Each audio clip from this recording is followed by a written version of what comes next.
We are in a giant chess match between God and Satan. Satan doesn't work in terms of days, weeks, years, or even decades. Satan works in terms of centuries. So, for example, the devil influenced Charles Darwin. He got Charles Darwin to write that we evolved from lower primates, some lower species of human being, something like that, a Neanderthal, some kind of a monkey. And what Darwin taught was that the inferior species will be wiped out by the superior species, or that the inferior kind of a species, or the inferior breed or race of a species, and yes, he did apply this to human beings, will be wiped out by the superior race. And Charles Darwin did not say, go out and commit genocide. He didn't. He didn't say, at least not to my knowledge, he didn't say, go out and annihilate people, right? He didn't command people. He did not prescribe genocide. But what Darwin did do was describe genocide as natural. He said that it was a part of the natural state of humanity that when an inferior race goes up against a superior race, the latter of the two will annihilate the former. The superior will exterminate the inferior. And so Darwin was teaching that genocide, that extermination, was simply a part of the natural condition of human beings. And so what did that do? It scientifically provided a justification for genocide. So the white people down in Australia, they said, well, you know, these Aboriginals, they're inferior to us. They are basically a living relic of an inferior humanity, or of a humanity that once lived long ago and for the most part doesn't exist anymore. But this is one of the living fossils of the unevolved, or the less evolved humanity. And so we, the superior humans, we have a right to exterminate people who are inferior to us. And so they saw the Aboriginals as a living, time-locked fossil that, for the most part, was exterminated and long gone, but was preserved in Australia or in Oceania. And white people began to see Africans in this way, that Africans were an unevolved or less evolved form of human, and that the white man was the most evolved. And so the devil influenced white people to think in this way. Not all white people, of course not, but he began to influence some white people, or really I should say enough white people, to think in this way, because enough white people started to believe in evolutionism to the point where you had genocides that were done in the name of exterminating people who were deemed as inferior.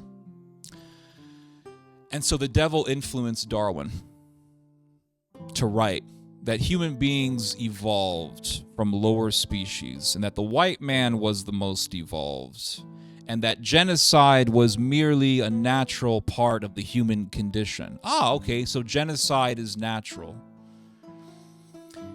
And Hitler was influenced by Charles Darwin. And so there's a long time between Darwin and Hitler. A long time had passed between Darwin and Hitler. But still, you fast forward all the way to the time of Adolf Hitler, and you see the Germans being influenced by who? By Charles Darwin. That's why I say the devil works in terms of centuries, not just in decades, but in terms of centuries. The devil works for the long run, for long periods of time, to get a satanic conspiracy done. And so we are in a giant chess match. So the devil influences Charles Darwin to write that human beings evolved from a lower species. And then you fast forward to the time of Hitler, and what do you see? The devil tells Hitler, well, the Jews are the enemy. Exterminate the Jews. But what happened before that? You had a lot of Jewish people that were promoting communism. So the devil influenced certain Jewish people. Communism is the truth. Go out, push for communism, advance communism. And you had a lot of problems that came about as a result of the spread of communism. And then what happened? The devil went to Adolf Hitler and said, what? The Jews are the source of communism. Karl Marx was a Jew. Slaughter the Jews. They are the source of Germany's problems. Take out those people, exterminate them. And then the Germans exterminated the Jews in Europe. And that's exactly what the devil wanted. The devil wants for humanity to destroy itself. He wants for as much violence, butchery, and bloodshed as is possible. And what did Jesus say in the Gospel of John, in chapter 10 of the Gospel of John? That Christ is the way, the truth, and the life. Christ said, I am the way. And if anyone comes to you and says that there is another way, those people come to do nothing else but to destroy, to steal, and to kill. And this is what the devil wants to do. He wants to destroy. He wants to slaughter. He wants butchery. He wants mayhem. And so what happens? There's a chess match. So the devil goes to Darwin. We evolved from lesser primates, and these other people, well, they are not as evolved as we are. They are not as evolved as, the Anglo people and the white people. And genocide is natural, so therefore genocide isn't evil. It's natural. It's a part of human existence. Oh, okay, so we can exterminate these people. We are simply following the law of nature. And so what do you see happening in America? You see a vicious culture that exists within the black community. Rap music, gangster culture, criminality is highly esteemed. Criminality is seen as cool. Criminality is seen as manly, as masculine, as tough. To be a thug is considered cool. And so you see in rap music this reverence for the thug. And you have female hip-hop musicians who will rap about, or they'll sing about how they want a thug and they want a gangster, and the gangster is cool. And so what do you see? You see this spiritual evil in the black community, where gangsterism is considered awesome and cool. And so what happens? You have a lot of crime that comes as a result of that culture, as a result of that very sinister spirituality that you see. Because it is a cult. You have a cult of criminality. Because you can have people who are not even criminals, but they will praise the criminal. They will praise the thug. And so you have that culture. And because you have that culture, you have a lot of criminality, a lot of crime. And so what happens? The devil goes to the blacks and he says, the white man is your enemy. And the white man did this to your people. And the white man is still doing these bad things to your people. And the cops are bad. And the police are racist. And go out and kill cops. Go out and commit crimes. You are entitled to commit crimes. And this is how this cult of criminality thinks, that they are entitled to rob and to rape and to kill and to ambush police officers. And so then what else happens as a result of this? The devil goes to the white man and he says, you see how the blacks are? You see how much crime they produce? You see how many criminals are amongst them?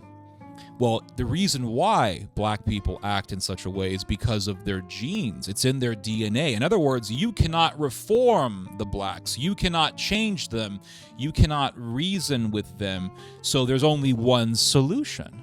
Here is the prophet Darwin. And so the devil brings Darwin to the Americans. Here's Darwin. And what did Darwin teach? That certain races are more evolved than others, and the blacks are simply, well, they're simply lesser evolved than you are. They never really fully evolved. They're still in that state of being in that transition point between lesser primate or some kind of a primate to human. And so they're not evolved. They're not civilized. And because they have not evolved, they can't really be reasoned with. And by the way, genocide and one race exterminating another is simply human nature according to Darwin. And according to Darwinism, it's all natural. So what's morally wrong with genocide? And so the devil wants to get the white man to butcher the blacks, and the devil wants the blacks to hate the white man and start a chain reaction and commence a vicious circle in which people are butchering one another. And this is what Jesus was teaching. This is what Jesus was warning about, that the one who says that he is not the only way, that Jesus Christ is not the only way, comes to do what? To destroy. And Darwinism is a religion. It's a cult. It's a cult of science. And Darwin has become the prophet of the West. You know, there is no God except for natural selection, and Charles Darwin is his prophet. And so Darwin comes back from the dead. Here's Charles Darwin. Here, believe in him. He taught these things. And then, of course, you have the acolytes of Darwinism who come along, and they begin to try to advance Darwinism. They begin to try to advance eugenics, and they'll say, well, we can't change these people. It's because it's in their genes. They are genetically wired to act a certain way. They can't be reformed. Their society can't be changed, so we have a right to what? To remove them, to do tyrannical things to them, and to ultimately exterminate them. You see this sort of thing in World War I. What happened before World War I? It's a very interesting story. The Austrians wanted to annex Bosnia, but the Austrians were hesitant because the Russians did not want the Austrians to annex Bosnia and Herzegovina. The Austrians, for a very long time, were interested in controlling the Balkans because they did not want any sort of Russian control and or influence in that region. And this is the reason as to why the Austrians were backing, for example, Albanian nationalism, and they were backing the Muslims against, and they were backing the Albanians to fight and kill the Serbs because the Serbs were always quite friendly with the Russians, and for a very long time the Serbs have been pro-Russia. In fact, I would argue that that the Serbs are more pro-Russia than the Russians are. You meet a Russian guy and you talk to him about Russia, and he'll say, well, there's lots of problems here, and a lot of problems. You know, Putin, he's kind of corrupt. And you talk to a Serb, and it's like, Slava Russia, Russia all the way. I mean, they tend to be more pro-Russia than the Russians. And so the Austrians knew this. The Austrians knew that the Serbs were very pro-Russia, and they did not want the Serbs to be a dominating force in the Balkans, and so they would arm the Albanians, and the Austrians would back the Croatians, because the Croatians were the arch enemy of the Serbs, and I think they still are.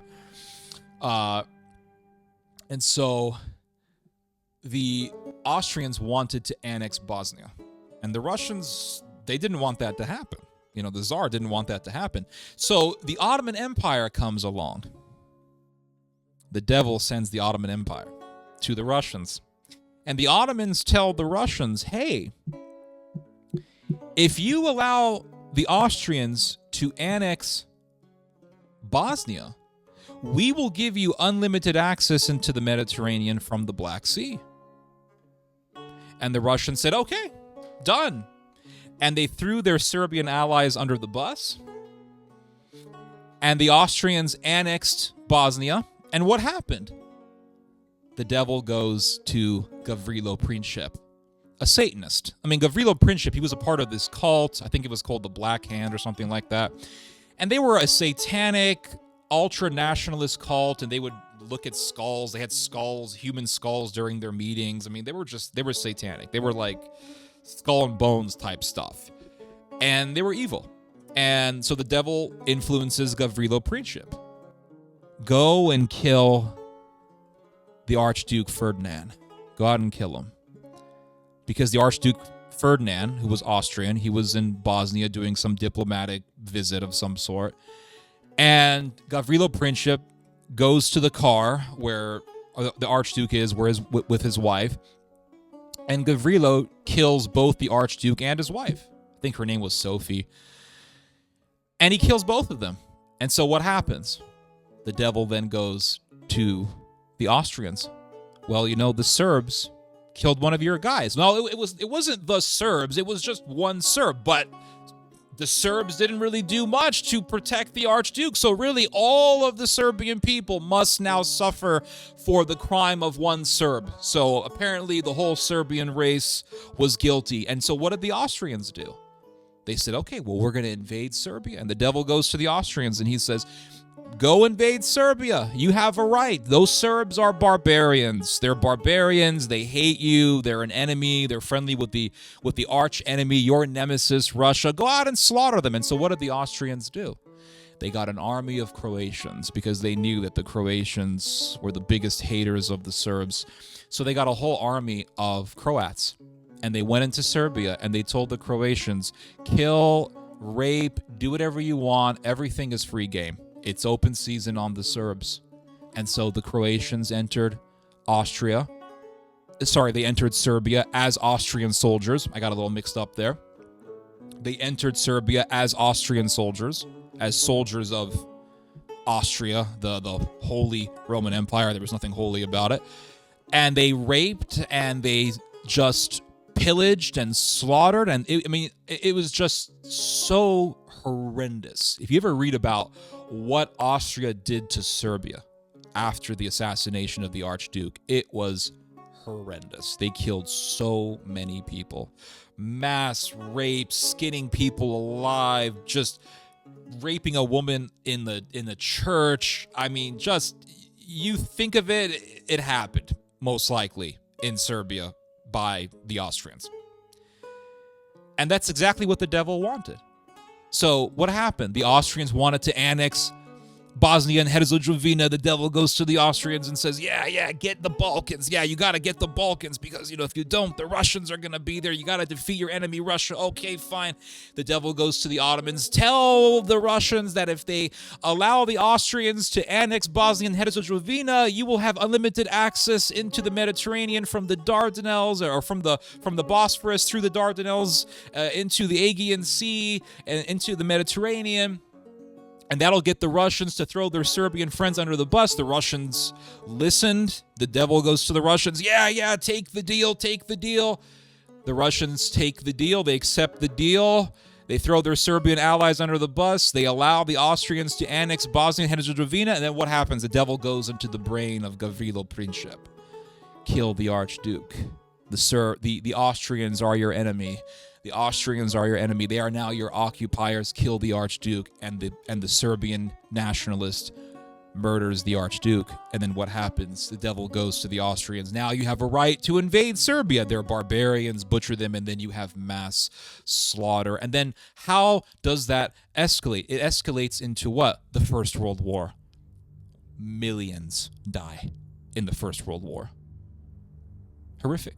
Right? And humanity went through the worst war that it ever went through before the Second World War. And that's exactly what the devil wanted. Mass butchery, mass slaughter. We are in a giant chess match between God and Satan. And you see this happening today. You see it in where? Europe. The devil goes to the Sunnis in Syria. And he says, the Alawites are your enemies. Kill the Alawites. The Alawites are ruling over you. The Alawites are making more money than you. The Alawites, they have no right to rule over Sunnis. The Alawites are heretics, according to true Sunni Islam. And so the devil goes to the Sunnis. Here's the Quran. Here's Muhammad. Here's what the Hadith taught. Here's what Islam teaches. You see the Alawites, they contradict true Islam. You have a right to do what? To butcher the Alawi. Butcher the Alawi. And so what happened? In 2011, the Sunnis did a revolution to do what? To overthrow the Alawis. To butcher the Alawis.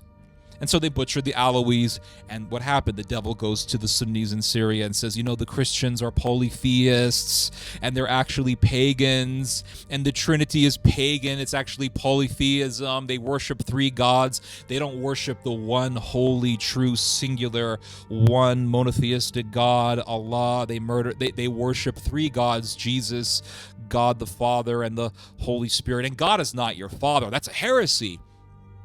Kill the Christians. And so what happens? A whole civil war breaks out in Syria in the early 2010s or 2010s, however you want to say it. And what does that cause? It causes a whole refugee crisis. And so you have millions of Syrians going into Turkey and going into Central Europe and other parts of Europe. And then what happens? You have certain crimes that are done by Syrian migrants. Now, of course, most Syrian migrants aren't criminals, but there were enough criminals amongst them to get people extremely pissed off at Syrian migrants. And so then what happens? The devil goes to the Europeans. Europeans, these migrants, they're absolutely, utterly evil. You need to now start going back to your past heroes that you once demonized so much. Maybe the SS was right. Maybe Hitler was right. And perhaps these Syrian migrants are the way they are, not because of a spiritual problem or not because of a moral issue, but because of a genetic issue. And I remember there was a German politician by the name of Frauke Petry. She was once the big leader of the biggest nationalist party in Germany right now, the AfD. And I remember years ago, Frauke Petry, it's actually hard to find this story now. I tried to look for it one time. I found it years ago, and then I tried to look for it again some recent years ago, and I couldn't find it. It was hard to find it.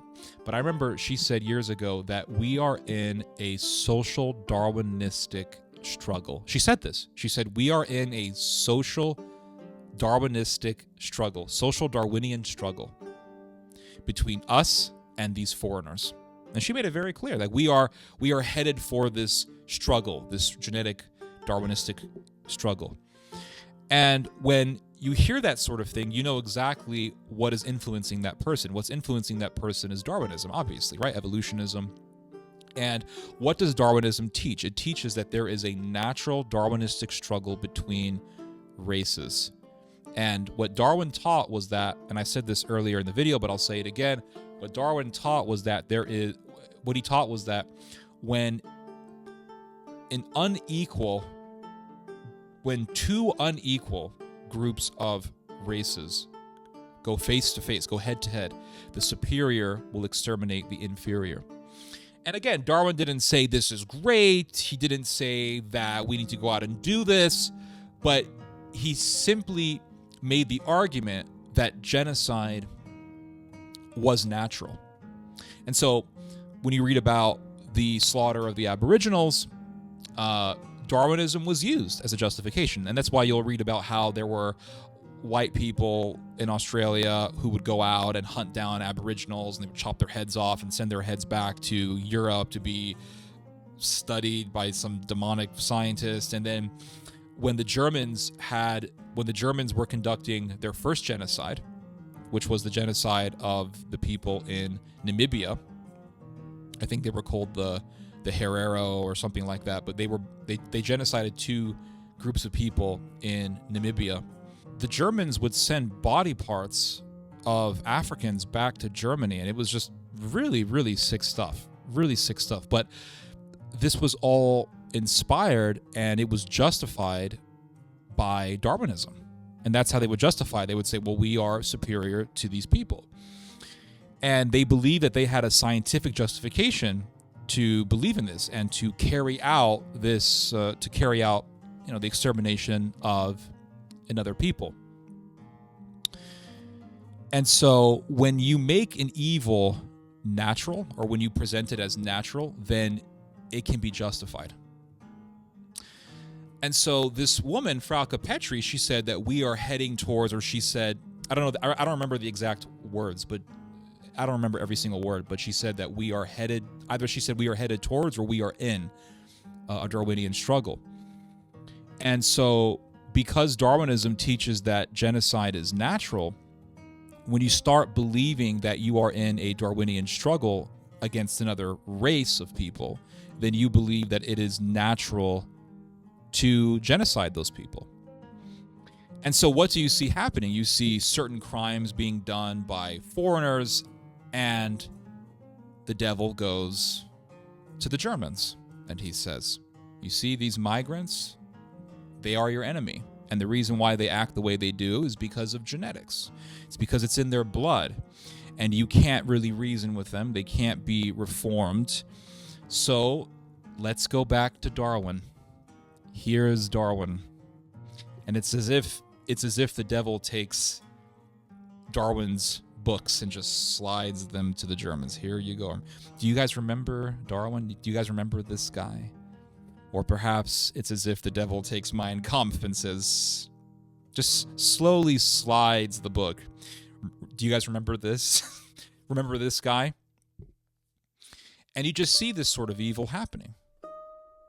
You see a lot of people on Twitter praising Hitler and saying, well, look at how certain Jews act, or look at how certain black people act. And there are so many posts like this on Twitter.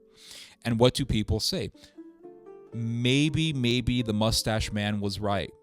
Maybe the Nazis were correct. So you have certain crimes being done by blacks or Middle Eastern people, and then the devil comes along. The devil comes along and he just takes Mein Kampf, or he takes Darwin's Descent of Man or Origin of Species, or whichever book by Darwin, and he just slides it slowly to humanity. And he says, remember these guys? They were right. Darwin was right. These people are unevolved. They are less evolved than you, and that's why they act the way they do. Or do you remember Hitler? The devil just slides Mein Kampf slowly to the person. He was right. He said it was the Jew that is the source of our problems. The Jew is the one who brings the black man into your country, or brings the migrant into your country. The Jew is the source of your problems. It's like that scene from The Witch, which was a great 2015 horror movie. And the movie is about these Puritans in America who are basically just living out in the middle of nowhere. And the whole family slowly breaks down and turns insane. And the reason why the family is turning insane is because the devil is slowly influencing this family, breaking down their barriers, breaking down their religious barriers, and just gradually dissipating whatever Christian principles they have. And he kills the dad, and he takes out the mom, and he kills the children, and he kills everyone except for the daughter. The daughter is the last living person in this family who the devil has not killed. And the devil then goes to the daughter. The whole family's gone. All of her guards are gone. Her protectors are gone. Her guidance, her parental guidance is gone. And so the devil goes to the girl and he says, do you want to live deliciously like butter? And he has the girl make a pact with him. And that's what the devil does. He breaks down everything. So, for example, in our post-World War II world, we have lived relatively comfortable. Pretty comfortable. I think in these 80 or so years that we've been living since the end of World War II, the world has seen more peace than it ever has in its history. If you go back to the days, before World War II, Europe was filled with wars. And so World War II was Europe's last big war, the West's last big major conflict. And so we have been quite relatively at ease. And so we think, okay, for decades we thought, okay, the Nazis were wrong and we should never try to replicate anything that the Nazis did. We should never try to do anything that the Nazis did, or believe in anything that the Nazis believed in, or speak in any way that may be even comparable to the rhetoric of the Nazis. And then what happened?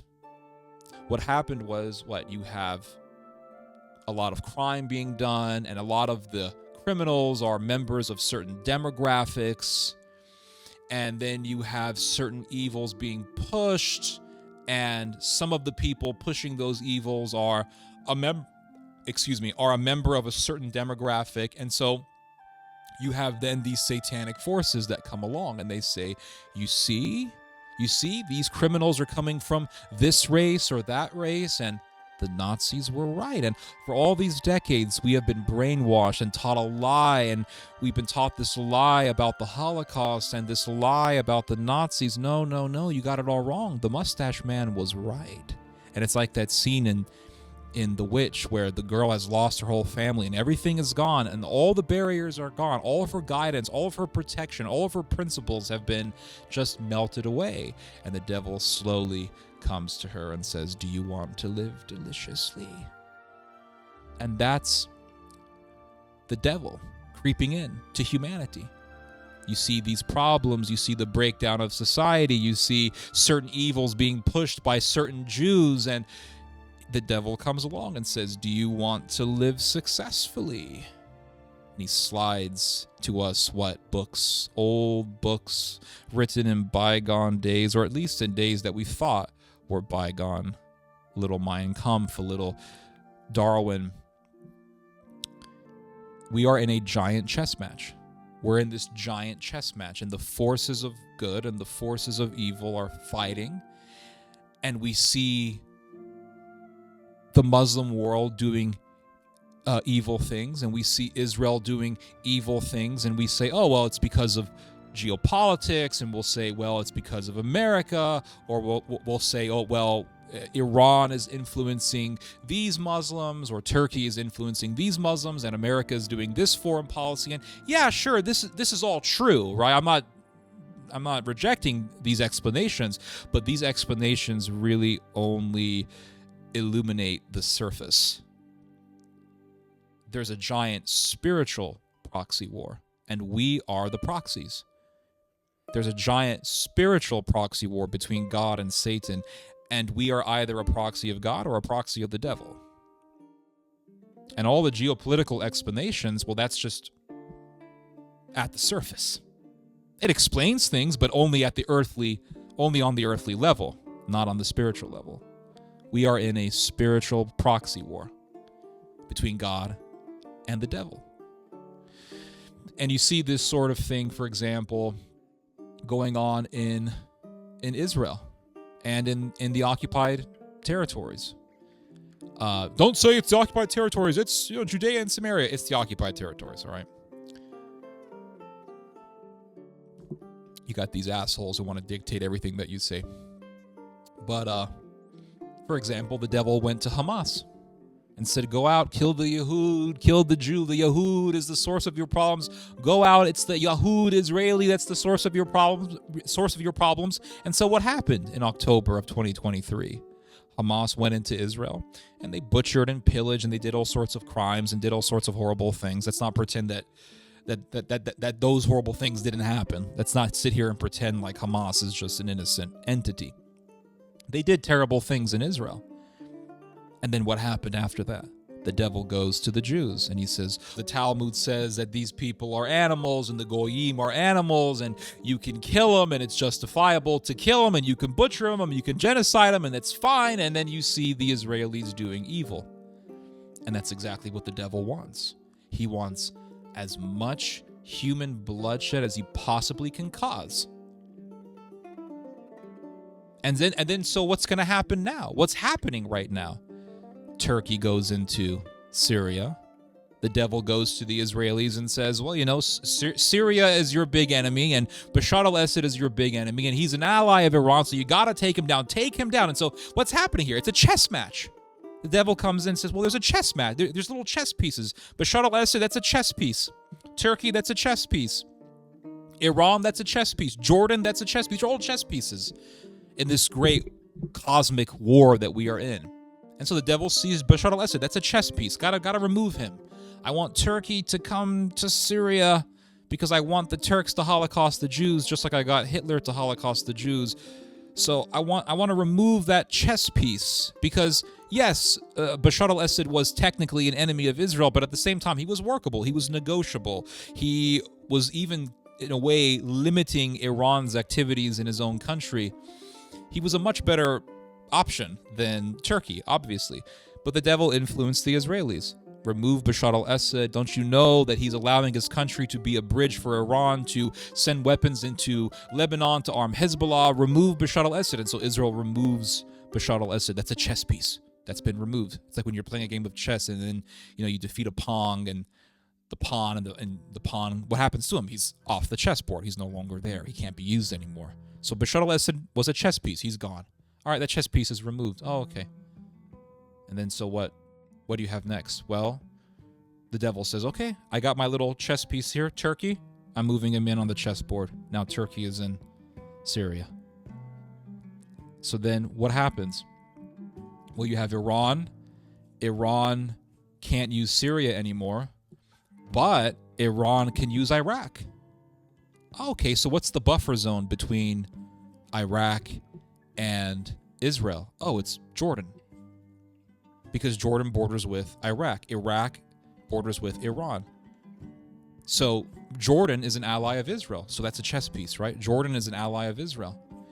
If you remove King Abdullah and Jordan becomes destabilized like Syria, Iran can then go right through Iraq into Jordan, from Jordan to Israel. If you remove King Abdullah, there is no buffer zone between Israel and Iraq. Look at a map, you'll see.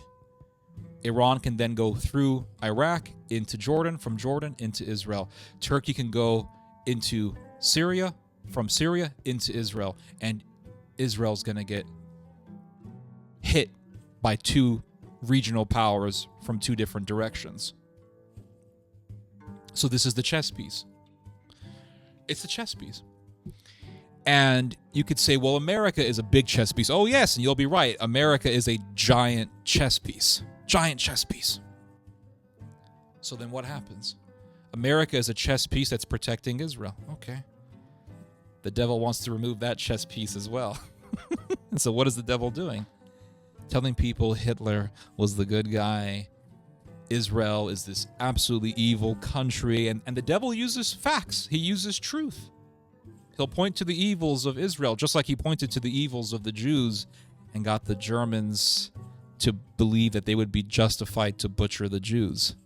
He told the Germans what? That the Jews were all communists, or they were evil capitalists. They were the source of a lot of their problems. The Germans were starving while the Jews got fat because the Jews got wealthy from the starvation and the poverty of the Germans. And that influenced people enough to believe that genocide was the appropriate solution. And so you see the shift happening in the United States. What's the shift? You see a lot of Americans now saying, why are we supporting Israel? Why are we defending Israel? Why do we have soldiers in Syria? Why are we fighting Israel's wars? Why did we go into Iraq? We went into Iraq to do what? To defend Israel. This is what they say, right? These are all Israel's wars. These are the Jews' wars. And now and I'm telling you, you're already sort of seeing this, but I think it's going to become more and more common.